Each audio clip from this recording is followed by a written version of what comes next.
네, 오늘은 사망아 너의 승리가 어디 있느냐, 사망아 너의 승리가 어디 있느냐라는 제목으로 하나님의 말씀 나누겠습니다. 우리 함께 선포해 보실까요? 사망아 너의 승리가 어디 있느냐. 여러분, 고린도 교회 성도들 가운데서는 부활을 믿지 않은 사람들이 있었습니다. 성경은 부활 신앙이 없으면, 부활을 믿지 않으면 무엇이라고 말씀하냐면 헛것이다 라고 이야기합니다. 우리에게 어떤 화려한 은사가 있어도, 교회가 어떤 기능을 해도 부활 신앙이 없으면, 부활을 믿지 못하면 우리의 신앙은, 우리의 교회는, 우리의 삶은 헛것이다 라고 이야기합니다. 그래서 사단은 우리의 신앙이 헛것으로 되기 위해서 필사적으로 노력합니다.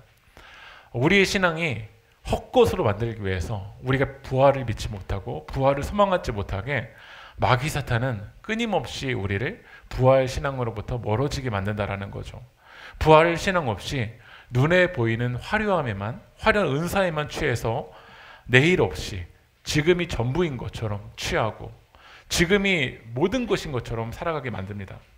그러나 우리는 부활 신앙을 가지고 하나님 나라를 소망하며 영원을 소망하며 살아가야 될 줄 믿습니다. 여러분, 우리 삶 가운데 다시가 없다. 얼마나 절망적입니까? 여러분들의 삶 속에서 관계를 맺을 때 다시가 없다. 내가 관계를 맺고 있는 그 사람과 이제 다시는 만날 수 없다. 다시 어떤 소망이 없다. 다시 회복될 수 없다. 너무나도 절망적입니다. 공부를 하는 학생들은 한 번의 시험으로 인생이 끝난 것처럼 느껴질 때, 다시가 없다라고 느껴질 때 얼마나 절망적입니까? 취업을 준비하는 사람들은 이번 그 면접으로 다 끝났다 라는 마음이 느껴질 때 정말 인생이 절망적입니다. 그러나 하나님을 믿는 우리들에게는 가장 절망적인 순간은 무엇이냐면 죽음으로 끝난다라는 겁니다. 죽음으로 끝이 나고 다시가 없다. 이것만큼 절망적인 게 없습니다. 탕자에게 다시 돌아올 것이 없다. 다시 돌아올 아버지의 품이 없다. 이게 얼마나 절망적입니까? 그러나 우리에게는 절망이 아니라 소망이 있습니다. 우리는 죽음으로 끝나지 않습니다. 여러분 믿으십니까? 우리에겐 영원한 하나님 나라가 있습니다. 영원한 생명이 우리 가운데 있는 줄 믿습니다. 여러분, 고린도 교회 성도들 중에는 부활을 믿지 않는 사람들이 있었습니다.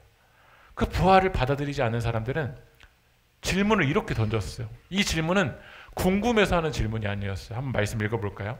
고린도전서 15장 35절 말씀 한번 읽어볼게요. 시작.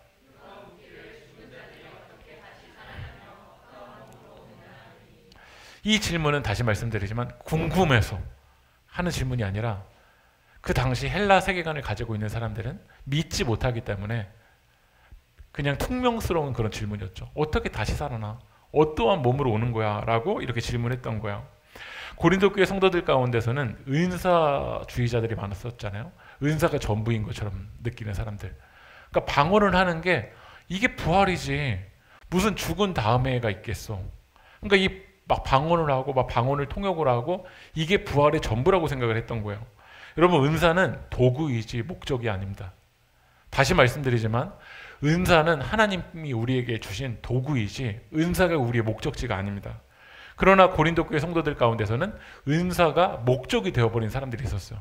이게 부활이야, 이게. 이 화려함이 전부야 라고 그 은사에 취해 있었던 사람들이 있었어요. 그리고 헬라 세계관을 가지고 있었던 사람들은 지난주에도 말씀드렸지만 육체를 어떻게 생각했냐면 영혼의 감옥으로 생각했던 거야. 그러니까 영혼의 감옥으로 육체를 생각했었던 사람들은 죽은 뒤에 다시 어떻게 영혼의 감옥으로 우리가 들어가는가. 그러니까 부활을 썩어질 몸의 환원으로만 생각을 했었던 사람들이 있었어요. 그러니까 그들은 부활이 싫은 거야. 왜 다시 썩어질 몸으로 내가 다시 살아나? 이 썩어질 몸의 환원을 부활만으로 생각을 하니까 이 헬라 세계관을 가지고 있는 사람들은 부활을 어떻게 했냐면 믿지 않았던 거죠. 그래서 이런 질문을 했던 거예요. 어떻게 다시 살아나? 부활한다면 어떠한 몸으로 오는 거야? 라고 질문합니다. 그 질문에 바울은 오늘 성경적인 대답이 무엇인지, 하나님이 말씀하시는 부활이 무엇인지를 이야기를 합니다. 우리 고린도전서 15장 36절 37절 한번 읽어볼까요? 시작.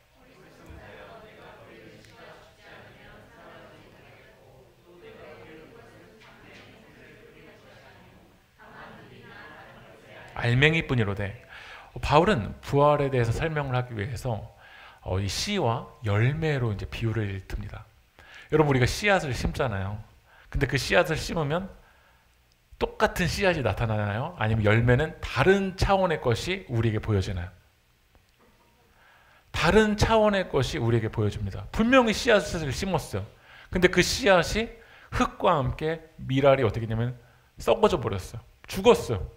그런데 싹이 나고 꽃이 피고 열매를 맺는 것은 분명히 씨앗을 심었는데 그 씨앗과 다른 차원의 것이 우리에게 나타난다는 거야. 바울은 부활을 그렇게 설명합니다. 분명히 인간의 몸은 썩어버리는데 그 썩어질 것을 심었는데 우리에게 부활은 어떻게 나타나냐면 전혀 다른 차원의 생명의 옷을 입고 우리 가운데 나타난다는 거죠. 말씀만 한번 읽어볼게요. 고린도전서 15장 42절 한번 읽어볼까요? 시작.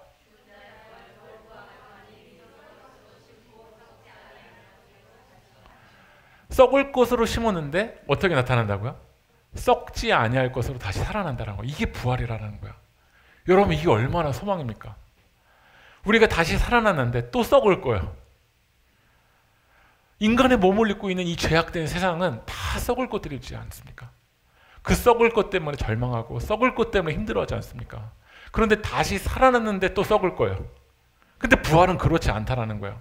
분명히 씨앗은 썩어져 버렸는데 우리에게 나타나는 그 열매는 다른 차원의 그 생명으로 우리가 덧입게 된다는 거죠. 그게 무엇이냐면 바로 부활이라는 거예요. 말씀 또 읽어볼게요. 고린도전서 15장 43절 읽어볼게요. 시작. 영광스러운 것으로 다시 살아나며 약한 것으로 심고 강한 것으로 다시 살아나며. 여러분 믿으십니까? 욕된 것으로 심었어. 우리 인간이 얼마나 욕됩니까? 약한 것으로 심었어. 우리 인간 강한 척할 뿐이지 다 약합니다. 말 강하게 하는 사람요 절대 그 사람은 강하지 않습니다. 약해 보이는 걸 감추기 위해서 강하게 말할 뿐이에요. 막 폭력적으로 나가는 사람, 그 사람 폭력적이어서 강한 것처럼 느껴지지만 전혀 강하지 않습니다. 자기 약함을 감추기 위해서 막 폭력적으로 행동할 뿐이에요. 자기 자랑하는 사람 강하지 않습니다. 자기 약함을 감추기 위해서 계속 자랑하는 거예요. 나 어디 갔다 왔다, 나 이런 일 했다. 거기에 여러분 현혹하지 마십시오. 절대 강한 사람 아니에요. 약한 사람이고 욕된 사람이에요.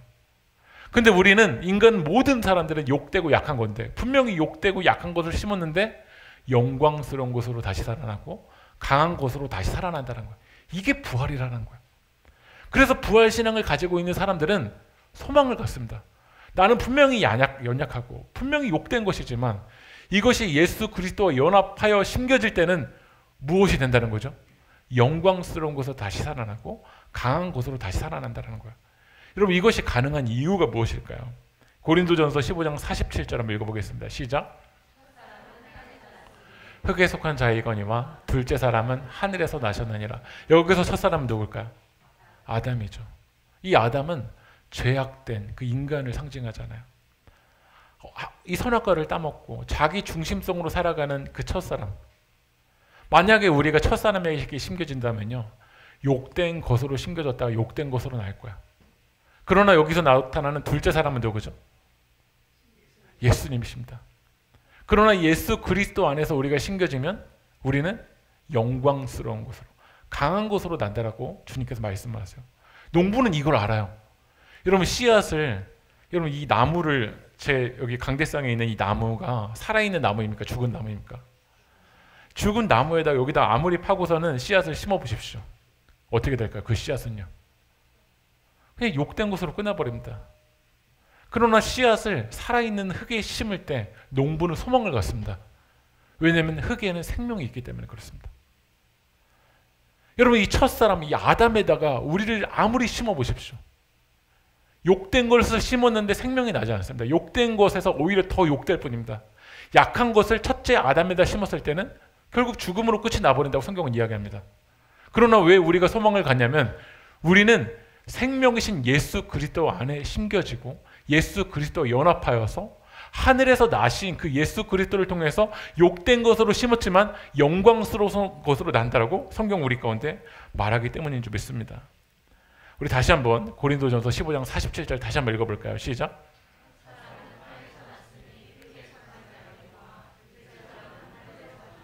그래서 부활신앙으로 살아가는 사람들은 첫사람에다 심지 않습니다. 우리의 인생을 어디에다 심냐면 둘째 사람 예수 그리스도에 심어야 될 줄 믿습니다. 여러분, 이 아담의 인생으로 살아가는 사람들은요, 욕된 것으로 심었지만 아무리 열심히 살아도 결국 욕된 것으로 끝이 납니다. 여러분, 우리에게 보여진 이 스마트폰이 우리에게 편리함을 주는 것처럼 느껴지지만 결국 인간의 정신을 계속해서 이 노예로 만들어버리는 게 스마트폰인 것 같아요. 너무 잠이 안 와요. 잠이 안 오면 우리 뭐 해야 되죠? 기도하고 말씀 봐야 되잖아요. 근데 잠 안 올 때 우리 뭐 하게 되죠? 그럼 스마트폰을 보면 그 스마트폰이 다시 잠을 줍니까? 아니면 잠을 또 못 자게 만들어 버립니까? 또 여기 안에서 인스타그램이나 페이스북을 보면서 다른 사람이랑 비교하는데 또 화가 나요. 하나님 왜 나한테 사랑하지 않는 것처럼 느껴지고, 또 비교하고 또 비교하고 또 비교하니까 행복하지 못해요. 이게 첫째 사람으로 살아가는 사람들의 모습이에요.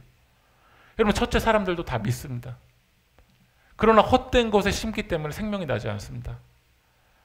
요즘 많은 사람들이 불안하고 우울하잖아요. 이 막 불안이 더 심해지면 어떤 분들에게 공황이 옵니다. 막 심장이 막 쪼개져 버릴 것처럼 느껴져요. 심장이 막 타버릴 것처럼 느껴져요. 막 갑갑해요. 그래서 병원에 가서 검사를 했는데 육체적인 질병이 나타난다고 이야기할까요? 안 나타난다고 이야기할까요? 공황장애 나타나지 않아요. 그러나 그 사람의 믿음에 나 끝나버릴 것처럼 느껴지고 이러다가 나는 죽을 것처럼 느껴지는 그 믿음 때문에 그렇습니다. 그러니까 이 세상을 살아갈 때 첫째 사람에다가 그 믿음을 두고 헛된 것에 마음을 두고 그것을 믿으면, 파국화를 믿으면 결국 인생이 소망이 되지 않는다는 거예요. 제가 그 상담 공부를 하다가 한 내담자를, 제가 만났던 내담자에게는요, 어떤 믿음이 있었냐면요, 뭐든지 막 다 막 만지면 온몸이 막 다 세균으로 옮아질 것 같다라는 거야. 그런 믿음을 심으니까요, 다 버리게 되는 거야. 또 버리게 되고 또 버리게 되고 또 버리게 돼요. 그 안에 그 사람의 육체적인 그 검사를 해보면요, 어떤 질병이 나타나는 게 아닙니다. 그 사람의 믿음이 거기 심겨져 있기 때문에 그래요. 그래서 그 믿음을 전환시켜 줘야 돼요. 그러나 하나님을 믿는 우리들에게는 첫 사람이 아니라 둘째 사람에게 생명을 심어야 될 줄 믿습니다.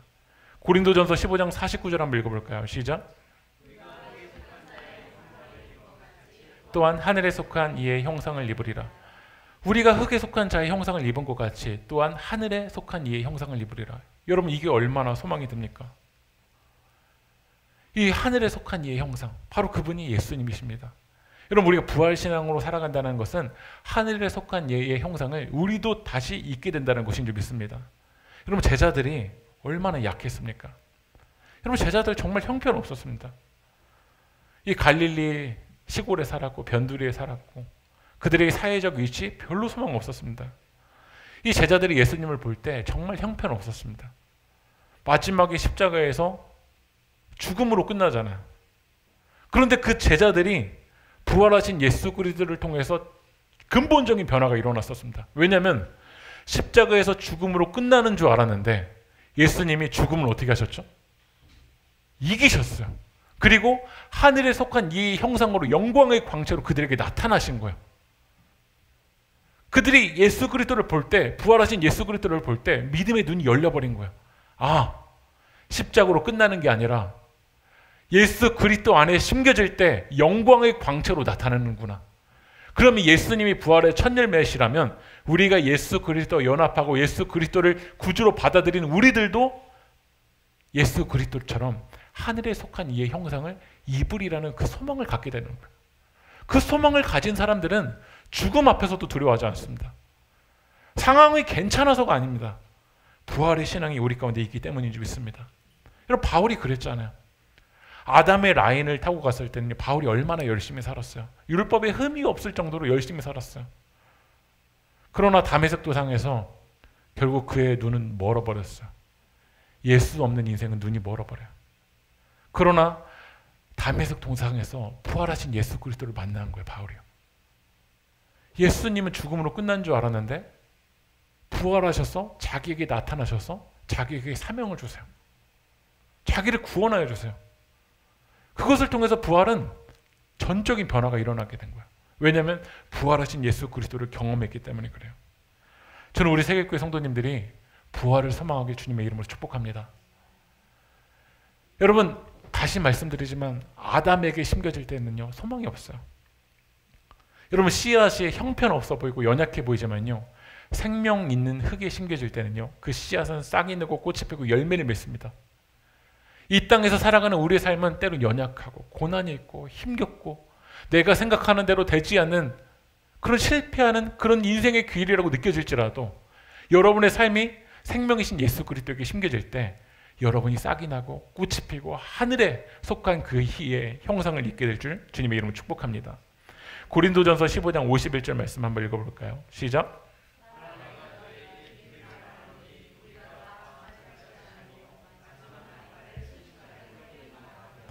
바울이 고린도 교회 성도들에게 이야기합니다. 부활을 믿지 못하는 사람들에게 이야기하는 거야.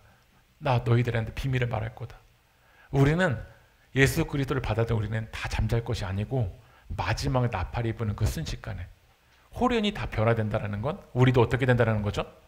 다 부활의 첫 열매 되신 예수님처럼 우리도 어떻게 된다는 거죠? 다 부활한다는 거야. 마지막 나팔.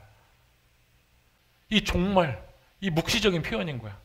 그 마지막 나팔이 부는 그 순간에 우리도 다 호련히 부활의 광채의 그 영광의 옷을 입을 것을 우리도 어떻게 한다면 믿고 나아간다는 거야.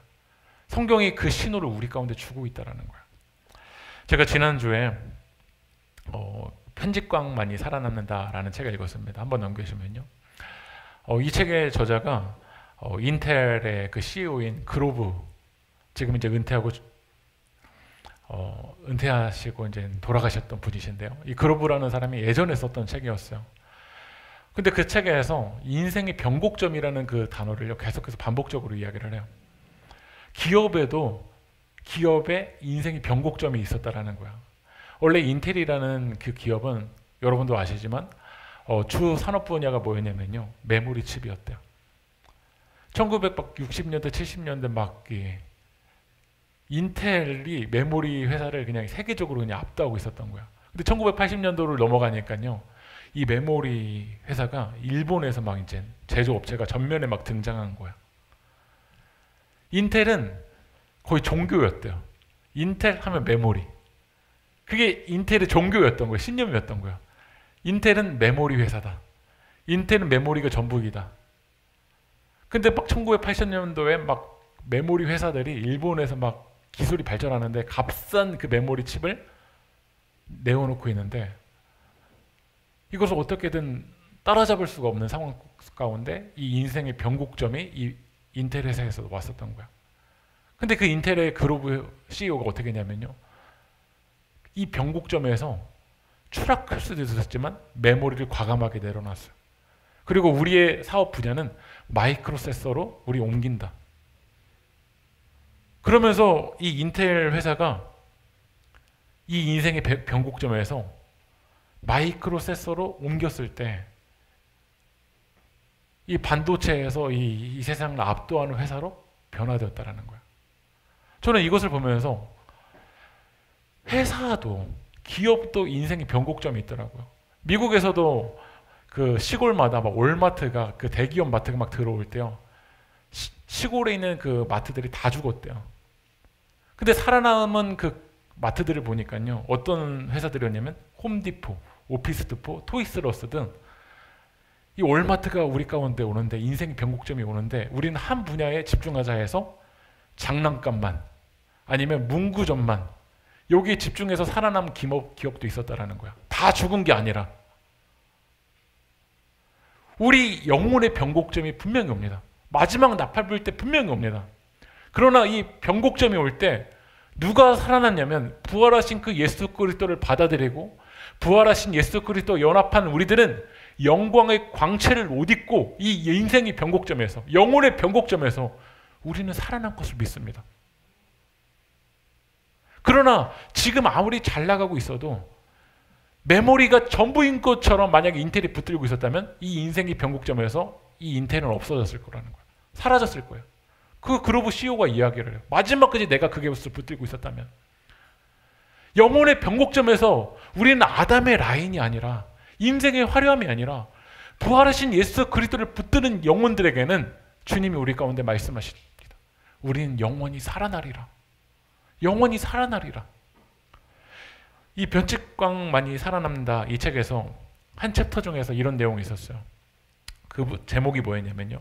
신호인가 잡음인가였어요. 신호인가 잡음인가. 기업들에게도 인생의 변곡점들이 오는데 이것은 변곡점이 아니라 잡음일 때가 있다라는 거야. 근데 어떤 기업은 그게 잡음인데 그게 변곡점인 줄 알고 전부를 걸었다가 망하는 회사가 있대요. 그거는 신호가 아니라 잡음이었을 뿐인데. 근데 어떤 사람들은 이게 신호인데 이걸 잡음처럼 여겼다가 결국 그 인생의 변곡점에서 타락의 길로 걸어가는 사람들도 있다라는 거야. 저는 이것이 하나님과의 관계에서도 느껴졌어요. 하나님이 우리에게 신호를 주시는데 부활하신 예수 그리스도를 소망하고 부활하신 예수 그리스도가 연합하라고 주님이 우리에게 신호를 주시는데 이거를 잡음처럼 여기는 사람들이 있는 거야. 지금 당장 나팔 소리가 안 들리니까, 지금 당장은 편안하니까, 지금 당장은 잘 될 것 같으니까, 지금 당장은 예수 그리스도 없이도 내가 계획한 대로 잘 나갈 것 같으니까 이 하나님의 말씀을 잡음처럼 여기는 사람이 있지 않을까. 그러나 누군가는 하나님의 말씀을 신호로 여기는 사람이 있다는 거예요. 우리가 말씀 읽어볼까요? 고린도전서 15장 54절 한번 읽어볼게요. 시작.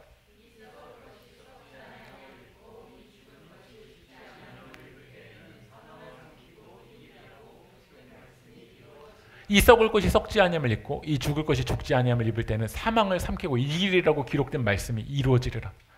이것은 신호입니까? 잡음입니까? 정말 신호입니까? 이사야서 이 말씀이 이사야서 25장 8절의 말씀이거든요. 이사야서 25장 8절 말씀을 읽어볼까요? 시작. 보라, 내가 너희에게 비밀을 말하노니 우리가 다 잠잘 것이 아니요 마지막 나팔에 순식간에 호련히 다 변화되리니. 그 다음 한번 이사야 25장 8절 말씀 없으면 제가 읽어드릴게요. 사망을 영원히 멸하실 것이라. 주 여호와께서 모든 얼굴에서 눈물을 씻기시며 자기 백성의 수치를 온 천하에서 제하시리라. 여호와께서 이같이 말씀하셨느니라. 한번 따라해 볼까요? 사망을 영원히 멸하실 것이라. 이사야 25장 말씀에 구약에서 하나님의 신호로 말씀하셨어요. 그러나 이스라엘 백성들이 신호로 분명히 하나님의 말씀을 주셨는데, 시그널을 주셨는데 이걸 어떻게 여겼냐면 잡음처럼 여긴 거야. 그러니까 하나님을 붙잡지 않고 바벨론을 붙잡고, 하나님을 붙잡지 않고 아수르를 붙잡고, 하나님을 붙잡지 않고 내가 왕 되려고 하는 거야. 왜냐하면 하나님의 말씀을, 사망을 영원히 멸하실 것이라는 그 하나님의 말씀을 신호처럼 여기지 않고 잡음처럼 여기니까요.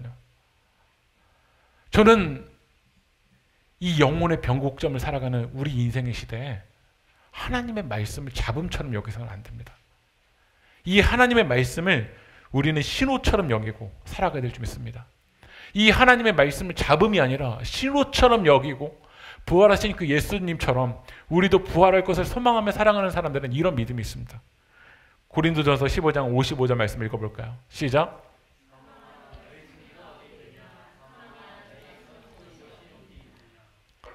다시 한번 선포하면서 읽어보겠습니다. 시작.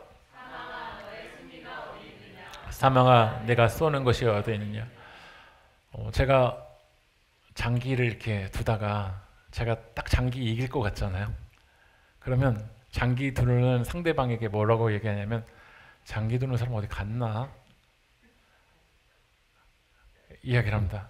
바둑 두시는 분에게도 이게 판도가 달라졌을 때는요, 상대방에게 뭐라고 얘기하냐면, 바둑 두는 사람 어디 갔나? 라고 얘기합니다. 우리의 영혼의 변곡점에서 예수 그리스도를 붙드는 사람은 예수님이 이미 승리하신 걸 믿습니다. 영혼의 변곡점에서 예수 그리스도를 붙드는 인생은 영원히 살아날 것을 믿습니다. 그래서 사망이 우리를 무너뜨리지 못합니다. 그래서 고린도전서 15장 55절에서 사망을 향해서 조롱하는 거야. 사망아, 너의 승리가 어디 있느냐? 사망아, 네가 쏘는 것이 어디 있느냐? 예수님이 이미 승리하셨다. 예수님이 죽음을 이기셨다. 예수님이 부활하셨다. 여러분, 사망이, 아담의 그 족보가, 마귀 사단의 권세가 여러분을 무너뜨리려고 할 때 우리는 믿음으로 선포해야 됩니다. 사망아, 너의 승리가 어디 있느냐? 사망아, 네가 쏘는 것이 어디 있느냐? 여러분, 초대교회 성도들이 이렇게 선포했던 거예요. 사망아, 너의 승리가 어디 있느냐? 사망아, 네가 쏘는 것이 어디 있느냐? 초대교회 성도들이 우리들의 상황보다 더 좋아서 이렇게 이야기한 거 아닙니다. 초대교회 성도들의 경제적인 상황이 우리보다 나아서 이렇게 이야기한 거 아닙니다. 초대교회의 모습이 숫자가 지금 우리보다 많아서 그렇게 이야기한 거 아닙니다. 초대교회 성도들에게 믿음이 있었습니다. 부활신앙의 믿음이 있었습니다. 지금도 부활신앙의 믿음을 가지고 살아가는 사람들은 이렇게 선포합니다. 사망아, 너의 승리가 어디 있느냐? 사망아, 네가 쏘는 것이 어디 있느냐? 여러분의 삶이 지금 그 기회로 끝나버릴 것처럼 느껴집니까? 우리는 그때 선포해야 됩니다. 사망아, 너의 승리가 어디 있느냐? 사망아, 네가 쏘는 것이 어디 있느냐? 우리는 부활의 첫 열매이신 그 예수 그리스도를 따라, 죽음을 이기신 예수 그리스도를 따라, 우리는 다 하나님의 영광의 광채를 입고 다 부활할 것이라는 믿음이 있는 사람들은 이렇게 사망을 향해서, 어둠을 향해서 이야기할 줄 믿습니다. 그래서 부활신앙으로 살아가는 사람들은요, 이제 오늘 우리 고린도전서 15장을 마칠 텐데요, 이 두 가지를 가지고 살아가더라고요. 한 말씀 읽어볼게요. 15장 57절 읽어볼까요? 시작.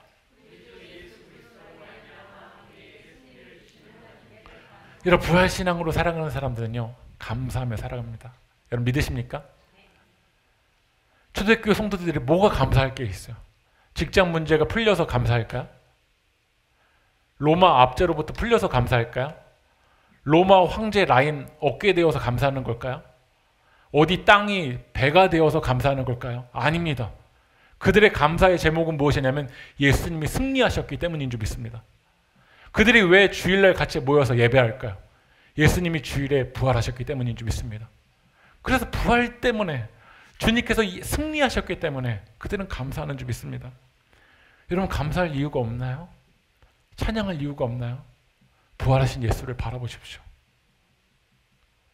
부활하신 예수 그리스도를 바라볼 때 여러분의 입술 속에서 감사가 회복되고 찬양이 회복되길 주님의 이름으로 축복합니다. 두 번째로는요, 58절 읽어보겠습니다. 시작.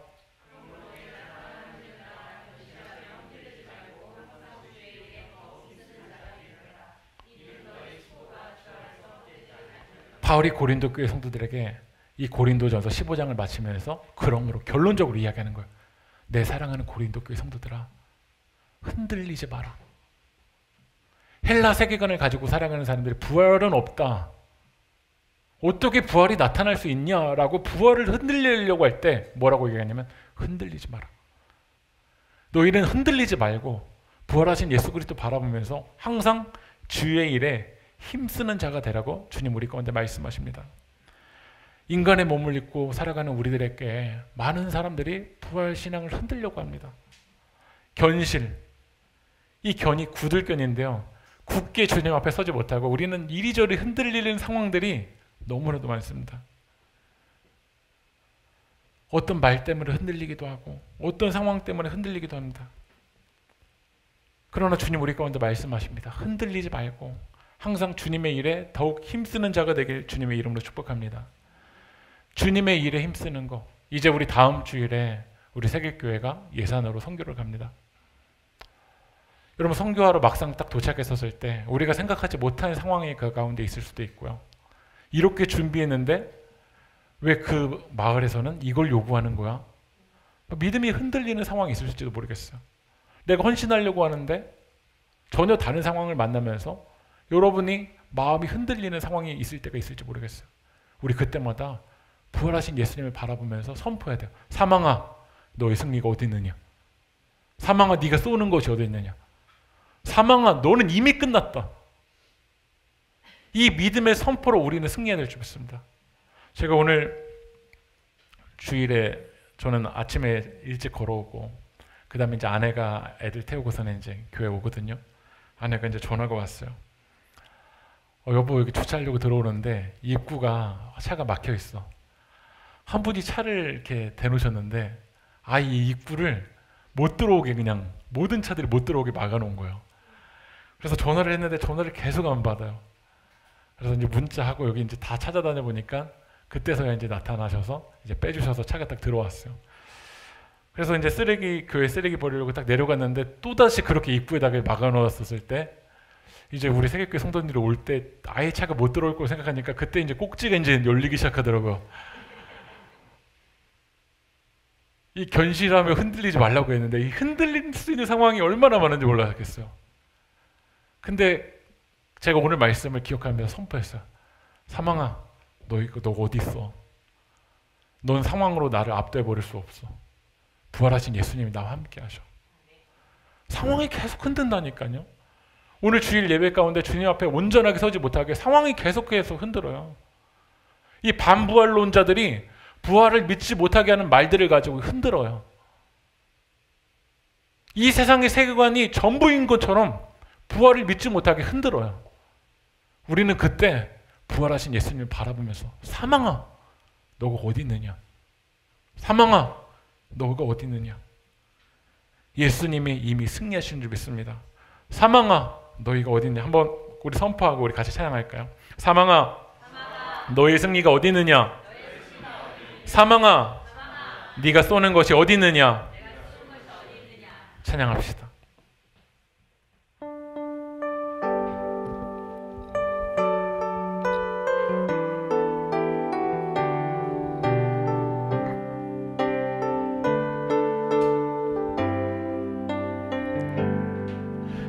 내는 주의 영광을 보내 우리 가운데 계신 주님 그 빛난 영광 온 하늘 덮고 그 찬송 온 땅 가득해 내는 주의 영광을 보내 내는 주의 영광을 보내 찬송 가운데 서신 주님 주님의 얼굴은 온 세상 향한 권능의 팔을 드셨네 주의 영광 이곳에 가득해 우리 손에 주님과 함께 찬양하며 우리는 전진하리 모든 열방 그 볼 때까지 우리 시간 기도합시다. 우리의 인생에 우리의 영혼의 변곡점이 반드시 옵니다. 그러나 그 영혼의 변곡점에서 도약하고 일어나고 영원히 살아나는 것은 부활하신 예수 그리스도와 함께하고 그 부활하신 예수 그리스도의 소망을 가지고 살아가는 사람들인 줄 믿습니다. 그러나 주님은 우리 가운데 말씀을 통해서 신호하여 주셨지만 우리는 그 하나님의 말씀을 이 땅의 분주함 속에서 잡음처럼 여기고 살아가고 있지 않습니까? 부활의 말씀을 사망을 영원히 멸하실 것이라는 그 주님의 말씀을 우리가 잡음처럼 여기고 살아가고 있지 않습니까?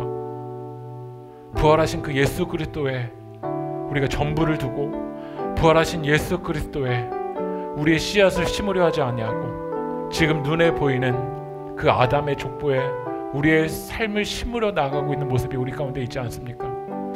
오늘 주님이 우리 가운데 말씀하셨습니다. 사망아 너의 승리가 어디 있느냐? 사망아 네가 쏘는 것이 어디 있느냐? 오늘 이 시간 다시 우리 부활의 신앙으로 일어납시다. 여러분의 상황을 바라보는 것이 아니라 이 사망을 이기신 예수 그리스도를 바라보며 오늘 이 시간 일어나길 주님의 이름으로 축복합니다. 오늘 주님 부활의 신앙으로 일어날 수 있게 하여 달라고 여러분도 함께 선포하십시오. 사망아 너의 승리가 어디 있느냐? 우리 시간 우리가 선포하며 우리 시간 주님의 이름 한번 부르고 동소리 하겠습니다. 주여 아버지 하나님 죽음의 두려움이 우리를 무너뜨립니다.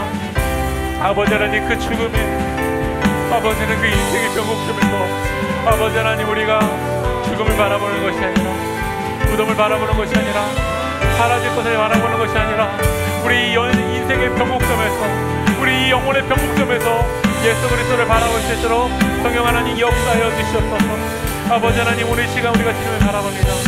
아버지 하나님 우리가 주님의 영광이 오늘 시간 이곳 가운데 가득한 줄 원합니다. 오늘 시간 주님의 권능의 팔을 우리를 붙잡아 주시옵소서. 오늘 시간 우리가 내 눈이 부활하신 그 주님의 영광을 바라보기 원합니다. 그 아버지는 무덤을 이기시고 죽음을 이기시고 승리하신 그 주님을 바라보며 나아갈 수 있도록 성령 하나님 역사하여 주시옵소서. 오늘 시간 아버지 안에 그 주님 아버지 나가시도록 성령 하나님 인도하여 주시옵소서. 오늘 시간 하나님 우리의 영을 붙잡아 주십시오. 아버지 하나님 우리가 구하신 예수 그리스도를 바라옵니다. 원합니다. 사단아 너는 이미 끝났다. 사단아 너는 이미 끝났다. 사단아 너의 승리가 어디 있느냐. 사망아 네가 쏘는 것이 어디 있느냐. 예수님이 이미 승리하신 줄 믿습니다. 예수님이 죽음을 이기셨습니다. 우리가 예수 그리스도를 말미암아 우리에게 승리를 주시는 그 하나님께 감사하며 나갈 수 있도록 성령 하나님 역사하여 주시옵소서. 사망아 너의 승리가 어디 있느냐. 사망아 네가 쏘는 것이 어디 있느냐. 주님 우리는 약합니다. 우리는 욕됩니다.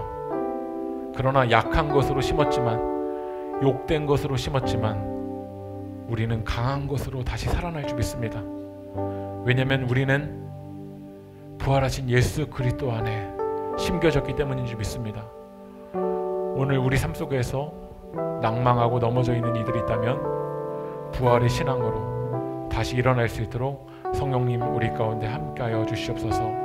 일으키고 역사하실 주님 찬양하며 이 모든 말씀 예수 그리스도의 이름으로 기도합니다. 아멘.